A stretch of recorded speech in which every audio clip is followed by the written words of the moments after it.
Bienvenidos a este nuevo episodio del Espacio Digital de Frente con Óscar Ortiz.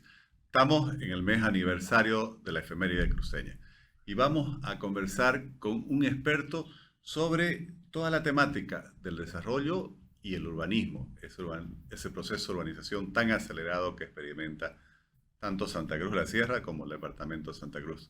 Me refiero al arquitecto Víctor Hugo Limpia, quien es arquitecto e historiador, decano de la Facultad de Arquitectura de la UPSA, también miembro, vicepresidente de la Academia Boliviana de la Historia y de la Academia Boliviana de Ciencias en el área de su especialización.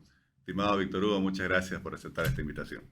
El agradecido soy yo, Oscar. Un placer estar con vos acá. Gracias. Víctor Hugo, con esa visión que combina tanto tu formación profesional como, digamos, toda esa gran investigación que se ha traducido en numerosos libros sobre temas de historia, ¿cómo ves el estado actual del desarrollo de Santa Cruz? ¿Cómo se ha venido dando en las últimas décadas y en qué momento estamos? Bien, Oscar, tenemos una situación compleja, muy interesante.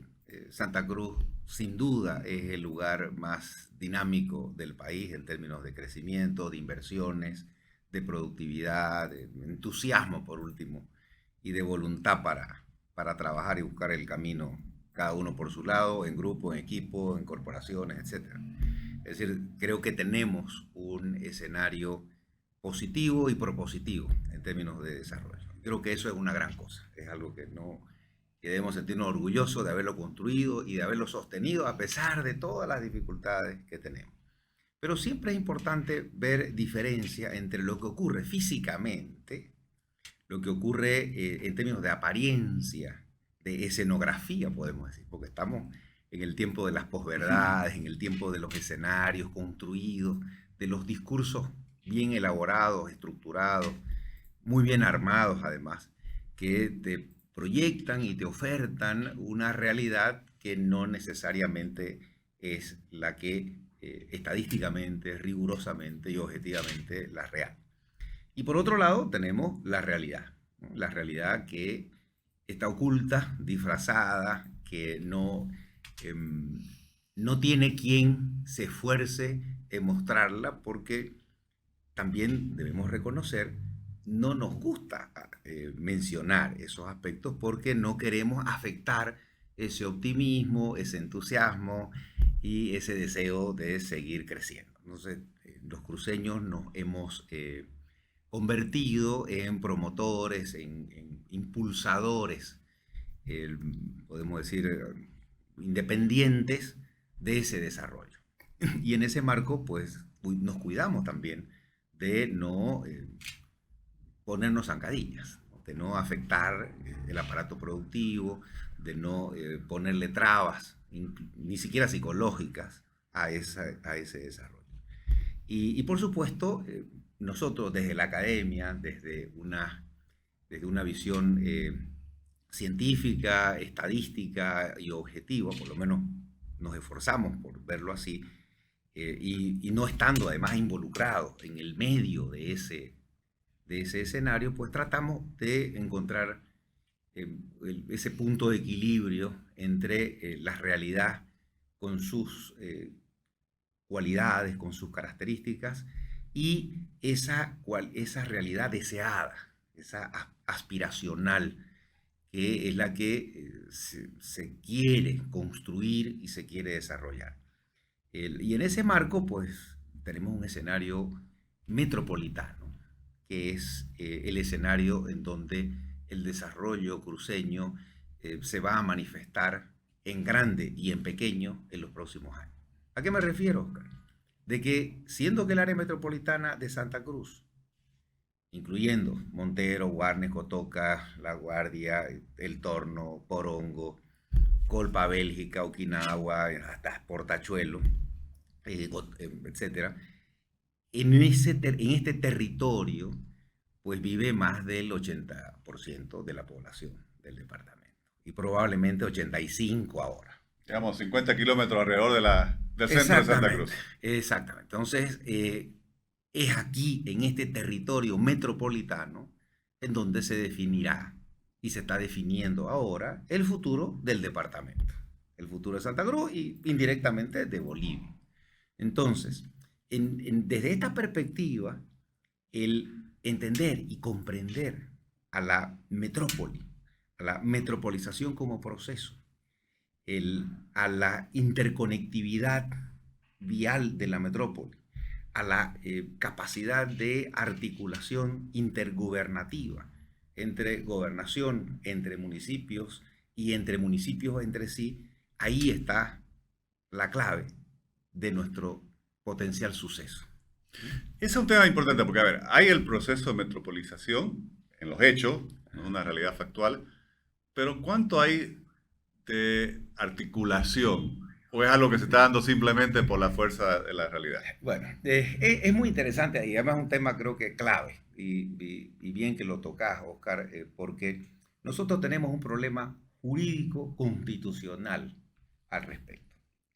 La Constitución Política del Estado y la Ley Marco de Autonomías define que para que haya una región metropolitana tiene que haber una ciudad de 500.000 habitantes y otras ciudades menores que se articulen en una región metropolitana, en la cual el presidente nato de esa región metropolitana es el gobernador. Y los municipios, todos ellos son pares, iguales, dentro de esa región. Ya ahí de entrada te das cuenta de que existe un problema tremendo, un problema de fondo, porque los recursos de una región metropolitana, cualquiera que sea, pues deberán ser puestos en una bolsa común, en donde el presidente es el gobernador y los municipios tienen que ceder una proporción de sus recursos para que se gestionen colectivamente. No lo hacen, ¿no? Podés imaginarte que eso es impracticable, ¿no? Ni los soviéticos en sus buenos tiempos lo pudieron manejar. Y peor en una sociedad y un país en donde cada municipio pelea su propio espacio a muerte. Entonces, tenemos ahí un problema grave, difícil, que por supuesto tiene solución, como todas las cosas, ¿no? Uno puede encontrar solución. Por ejemplo, en el caso de Cochabamba, cuando Cochabamba crea Canata, que es su región metropolitana, y todos los municipios eran del mismo partido de gobierno de entonces, estamos hablando de la década del 10, o sea, de este siglo, la década pasada, no pudieron implementarlo, a pesar de ser el mismo partido. Imagínate lo que ocurre en el caso nuestro, que no es así.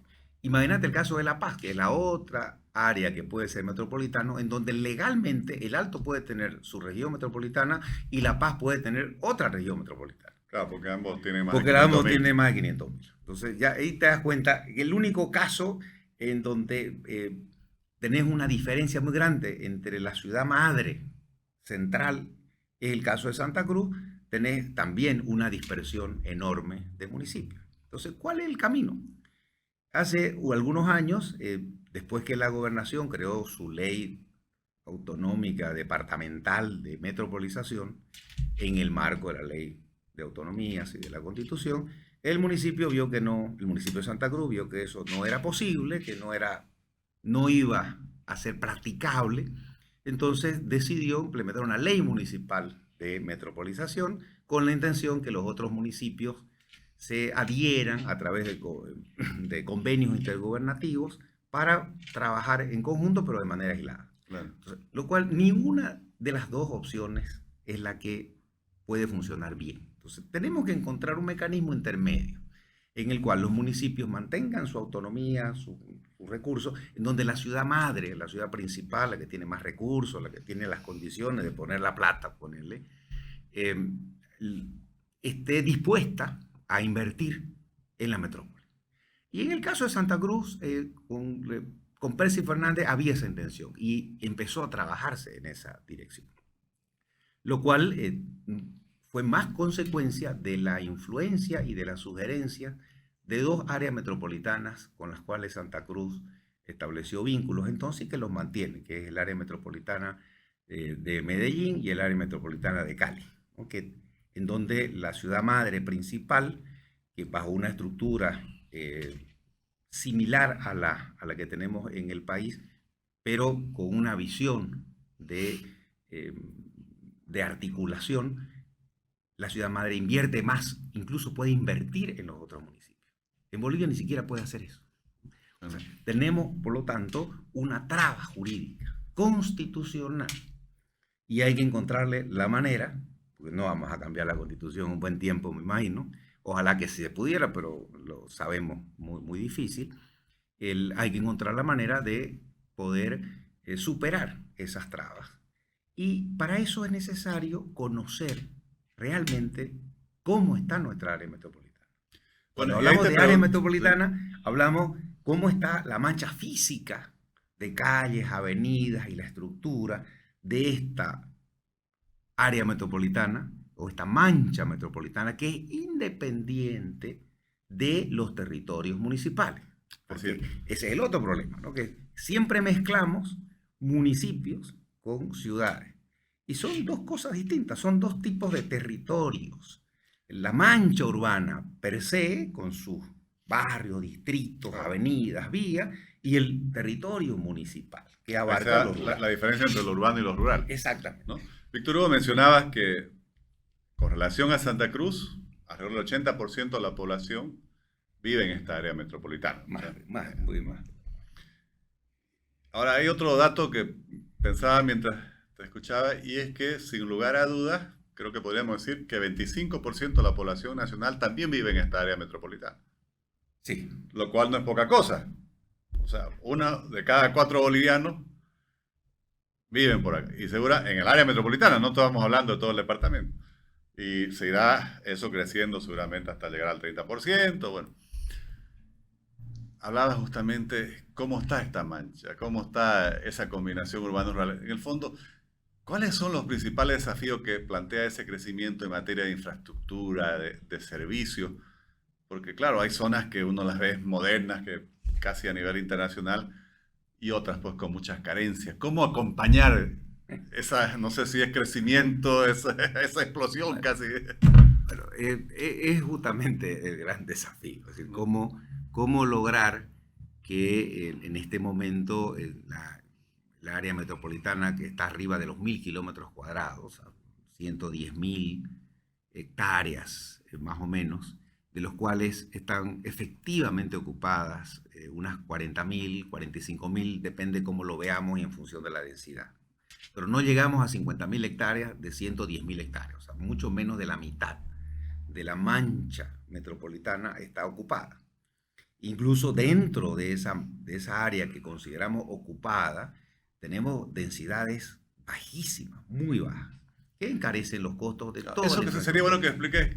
Que expliques qué problemas plantea esa baja densidad. Por ejemplo, si nosotros tenemos 1 hectárea en donde viven 4 familias, hay que llevarle agua, hay que ponerle energía eléctrica, hay que instalarle antenas de celular, tiene que llegar un micro, tiene que pavimentarse, toda la infraestructura básica y la complementaria para 1 hectárea, 4 familias. Si tenés 20 familias en la misma hectárea, te va a salir mucho más barato el servicio de todo todas esas demandas, la satisfacción de todas esas demandas. En el caso de Santa Cruz, nosotros tenemos una área de más o menos unas 30.000 hectáreas que tiene una densidad razonable. Y tenemos entre 10 y 15.000 que tiene una densidad muy baja. Por lo tanto, todos los servicios son muy caros. Y tenemos más de 60.000 hectáreas, casi 70.000 hectáreas, o sea, casi el doble, que está vacía. Casi vacía, en algunos casos. Solo en el área metropolitana, ¿no? En el área metropolitana. ¿Y qué es donde está? Claro. Más de 1 millón de lotes vacíos, sin vender, a la venta. ¿Cómo vas a llevar infraestructura allí? ¿Cuál va a ser el costo de llevar infraestructura, servicios, transporte, etcétera, si no es un costo altísimo, elevadísimo? Eso por un lado. Pero por otro tenés el tema del equipamiento, escuelas, hospitales, etcétera. Cada cuánto tiempo, qué distancia lo vas a tener a las escuelas, cuánto tiempo va a tener que moverse un niño que está a 10 kilómetros de la escuela más próxima, 5 kilómetros de la escuela más próxima, si la van a construir la escuela, si vale la pena o no hacerlo. Y los padres ir a trabajar. Tenemos un problema grave, por la Ah, bajísima densidad que ya tiene la ciudad y que es necesario revertir. O sea, es necesario que la ciudad se densifique, como lo ha hecho de cierta manera dentro del cuarto anillo. La ciudad se ha ido densificando dentro del cuarto anillo, pero esperamos que se densifique dentro o en los límites más o menos aproximados del octavo anillo. Una mayor densidad significa menores costos de infraestructura, menores costos de equipamiento, menores costos en los servicios, en tu pago mensual por último, del agua y de ¿Y tu cómo se basura. podría, no sé, inducir hacia eso o influenciar para que favorecer, si quieres, una tendencia, Ahí es digamos, donde viene el gran problema. ya? Si vos incentivas la densificación de ciertas áreas, automáticamente estás desincentivando la no ocupación de otras áreas. Y ahí es donde viene un conflicto de intereses muy poderoso. ¿A qué me refiero? O sea, si vos elegís un área X y querés que ahí la gente construya, haga edificios, ahí normativamente lo puedes incentivar, le das libertades para construir más pisos, para les aprobar los proyectos más rápidamente, pavimentás, le construís infraestructura, le pones escuelas. De hecho, la construcción de más de 200 escuelas que se hizo en la ciudad, distribuyéndola en los barrios, eso ha ayudado mucho a la densificación. Ha contribuido a que la ciudad se densifique. La construcción de parques, de hospitales, eso contribuye a la densificación. La inversión pública, sea del municipio, o sea del gobierno o de la gobernación, son un instrumento muy Claro. importante en la Porque estrategia de la densificación. población busca Claro. vivir alrededor de estos servicios. El tema está que tenés vos muchas inversiones y tenés a la banca muy comprometida con muchísimas inversiones que están fuera del área normalmente densificada o en proceso de densificación que requieren inversiones y que aspiran a tener inversiones. En algunos casos las han desarrollado ellos, en otros no. Y el problema está en que para que vos tengas un colegio, una escuela, un hospital, tenés que tener potenciales alumnos, tenés que tener profesores que vivan más o menos cerca y por último tenés que tener médicos y enfermos y enfermeras, etcétera, relativamente cerca. Vos no podés construir en medio de una urbanización vacía una escuela, un colegio, un hospital, una posta sanitaria si no tenés gente a quien vas a atender, ¿no? Víctor Hugo, para tenerse una Ahí idea está de las problema. proporciones, porque los que no somos expertos a veces podemos escuchar una cifra y si uno no la compara con otros, digamos, no se da cuenta. Decías que hay 45.000 hectáreas ocupadas en el área metropolitana, de 110.000 en total. Sí. Si lo comparamos con otras ciudades, ¿qué significa 45.000 hectáreas para tener una idea Ya, de qué grande o ya. no es esta No, extensión? facilito. 45.000 hectáreas ocupadas en Santa Cruz equivale a La Paz, El Alto y Cochabamba. Las tres juntas. Las tres juntas, ¿ya? Si La Paz, El Alto y Cochabamba, especialmente El Alto y un poco Cochabamba, tiene un área de expansión metropolitana también relativamente grande, que en el caso del Alto debe estar por las 15.000 hectáreas extras. En el caso de Cochabamba, unas 5.000 hectáreas. La Paz no, La Paz está hasta decreciendo en población. Ha crecido un poco en ciertas áreas, pero ha decrecido, su población se ha disminuido en otros barrios. Pero cuando sumamos el caso de Santa Cruz, son 110.000 hectáreas.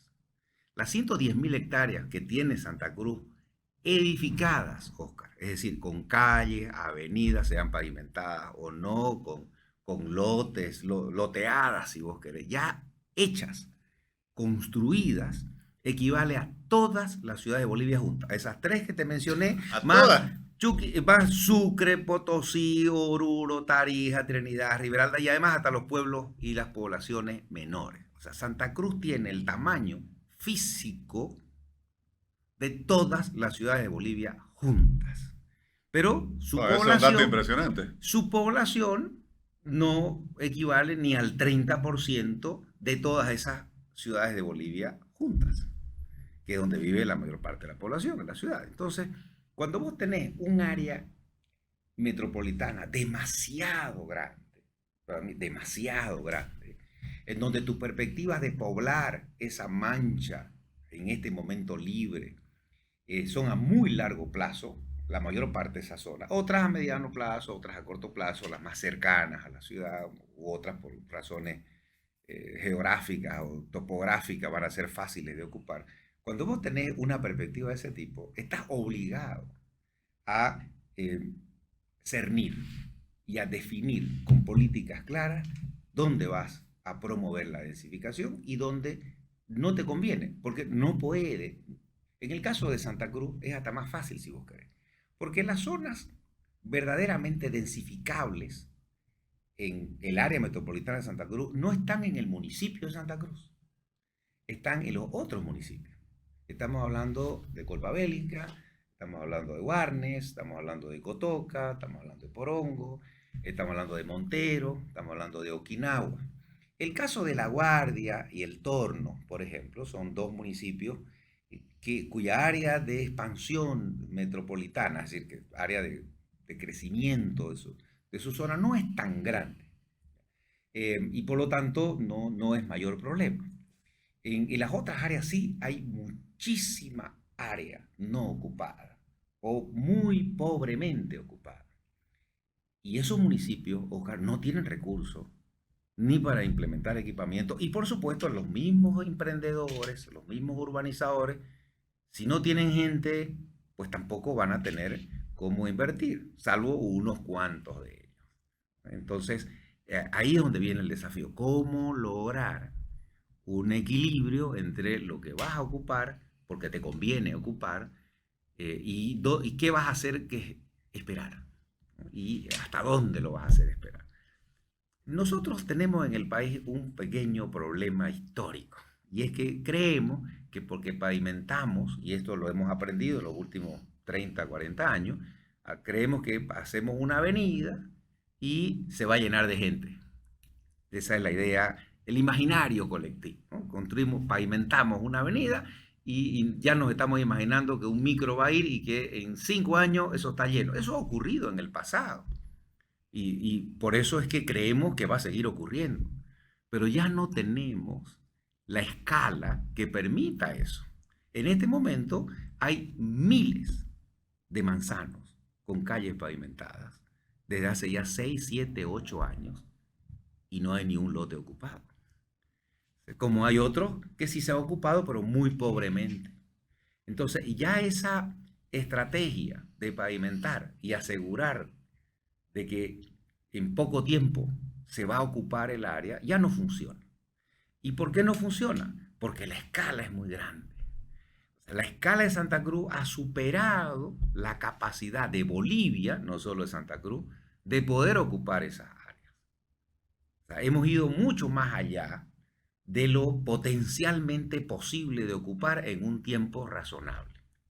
Víctor Hugo, y dentro de ese panorama que nos compartís en el análisis, yo leo que en otros países hay mucha discusión entre quienes gestionan el urbanismo sobre cuáles son las características que debe tener una urbe para darle calidad de vida a sus habitantes. Por ejemplo, algunos han puesto de meta que nadie tenga que ir más de 30 minutos, digamos. Algunos dicen hasta menos, creo que ahora París dice 15, no sé, para conseguir los principales servicios. Bueno, en el estado que estamos, a ver, ¿qué podríamos hacer o qué debiéramos hacer para tratar de mejorar justamente desde el urbanismo la calidad de vida de nuestros habitantes? Bueno, ahí se da un fenómeno muy interesante, Oscar. Es posible planificar eso, es posible contribuir a que eso mejore a través de acciones gubernamentales específicas.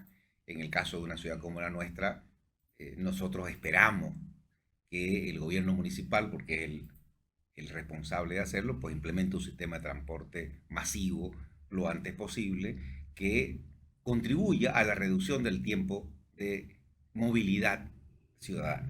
Esa es una aspiración que cualquier ciudad del tamaño de Santa Cruz necesita hacer. Ahí tenemos igual un problema, Oscar. La baja densidad que tenemos reduce drásticamente las posibilidades de por dónde empezar y qué tamaño o qué grado de inversión podemos hacer. En ese sentido, nosotros no podríamos implementar un sistema, por ejemplo, como el que ha implementado La Paz con sus teleféricos. O sea, los teleféricos, vos traes los teleféricos a Santa Cruz y no nos servirían prácticamente para nada. O sea, no ayudarían. Claro. Sería lo mismo. En el caso de los trenes que ha hecho Cochabamba, por la propia escala de Cochabamba, Cochabamba es una ciudad muy densa. Y en Cochabamba el tren metropolitano, desde el punto de vista financiero, se sabe que va a necesitar una fuerte subvención, con las enormes densidades de Cochabamba comparada con Santa Cruz. Entonces, hacer el mismo tipo de inversión en Santa Cruz, primero que vas a tener que hacer trenes, por lo menos 5 veces más líneas de trenes, pero además con 3, 4 veces menos densidad que Cochabamba. Por lo tanto, imagínate ya el grado de subvención que vas a tener que exigir para que eso pueda funcionar. Entonces, por eso nuestro sistema nuestra única alternativa, que es lo que ocurre con ciudades muy grandes y de baja densidad como Santa Cruz, son los sistemas tipo BRT o BTR, como querrás llamarle. No hay otra alternativa. La alternativa que tenemos ahora, que estamos usando ahora, que es la de líneas independientes, que se superponen y que van por todos lados, funciona, pero a un costo de tiempo, de calidad de vida, muy, muy alto. ¿Hasta cuándo va a ser sostenible eso? No lo sabemos, pero ya en este momento es evidente que no funciona bien. Porque además exige a la mayor parte de la población a que se compre auto. A que se compre auto de segunda, de tercera, de cuarta mano. Además, estamos con un parque automotor viejo, con todos los problemas de contaminación, con todos los problemas de importación de repuestos constantes de todo tipo, que además se traduce en la necesidad de asegurar una infraestructura vial orientada al automóvil y no orientada a los sistemas de transporte público masivo. Entonces tenemos ahí una debilidad. Y esa debilidad, por supuesto, llega a un punto en que se vuelve insostenible. Pero al mismo tiempo, la gente encuentra alternativas y encuentra soluciones. En el caso de Santa Cruz, por ejemplo, esta pandemia ha permitido y ha posibilitado que los sistemas de aprovisionamiento de bienes, de víveres para ciertos sectores de la población obvie el transporte, por lo menos lo reduzca, ¿no? Y por eso ha visto el incremento significativo de las motos, de los deliveries. Pero eso funciona hasta cierto punto. Hay un momento en el cual eso ya no va a poder funcionar más. La gente va encontrando soluciones, va descubriendo a través de la teoría del caos, la ciudad encuentra cómo funcionar y lo ha hecho. Termina ordenándose, como llama algunos economistas, el orden espontáneo. Exactamente. Y Santa Cruz funciona, Oscar, con todos sus problemas y con todas sus dificultades, la ciudad funciona. Ahora, ¿cuál es el costo de ese funcionamiento? Es un funcionamiento que demanda a la mayoría de nosotros una enorme inversión de tiempo de transporte, en donde nuestra calidad de vida se reduce mientras más nos movemos. Nuestra calidad de vida se reduce también en el costo que tenemos que pagar porque nuestros servicios son más caros, pues no pueden ser más baratos. Si para nosotros 1 kilómetro de pavimento, 1 kilómetro de alcantarillado, 1 kilómetro de energía eléctrica, 1 kilómetro de cualquier servicio y cualquier infraestructura que nosotros tengamos sirve a 3, 4 veces menos gente que cualquier otra ciudad del país, significa que vamos a pagar mucho más por esos servicios y eso nos reduce nuestra posibilidad y nuestra disponibilidad de recursos para otras cosas que son, desde el punto de vista de la calidad de vida, mucho más beneficiosa que pagar servicios y que pagar equipamiento, etcétera, ¿no? Entonces, el precio que Santa Cruz y los cruceños estamos pagando por este urbanismo físicamente enorme, gigantesco, es ya alto ahora, en ciertas zonas incluso más alto que en otras zonas, pero no es algo que nosotros, por más de que esté funcionando la ciudad, podamos decir que estamos satisfechos, de ninguna manera. Tenemos que encontrar